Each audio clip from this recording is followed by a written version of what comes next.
911 emergency. Hi, I'm currently getting followed, and I'm going to drive to the police station. Can anyone come outside? Like, I'm really scared. Hey guys, Todd Heaton here with Humilitas First. This is going to be a very short video. I'm only going to make a couple points. I'll put the link in the description if you want to watch the full video. Hi. How's it going? Good. What's going on here? I'm just seeing somebody right now. Okay, are you associated with these cars? No. Point number one, bad guys are liars.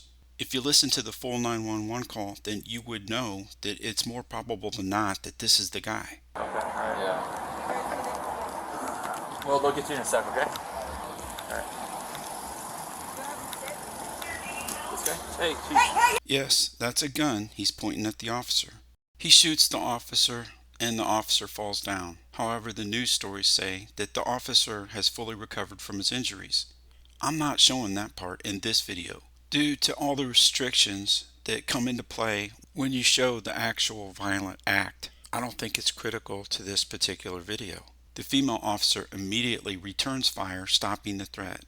The bad guy ultimately succumbs to his injuries. Let's move on to point number two. Here's point number two. Never give your back to a potential threat. Well, what could the officer have done here? In my opinion, his job is to just keep an eye on this guy until he finds out if he actually is involved. This would be a good position for him so that he has somewhat of a peripheral view of his partner and the victim vehicle until he hears from his partner. If he's thinking that this is not the guy, then why is he going all the way up the steps? Just stop prior to the steps. That way you can walk backwards. Walking backwards is another option. In law enforcement, the great hedge against complacency is discipline. A consistent, disciplined approach to how you do things. Once we made initial contact with the potential threat and we made the observation that his hands were empty, at that point we would just position ourselves so we could ensure that those hands remained empty.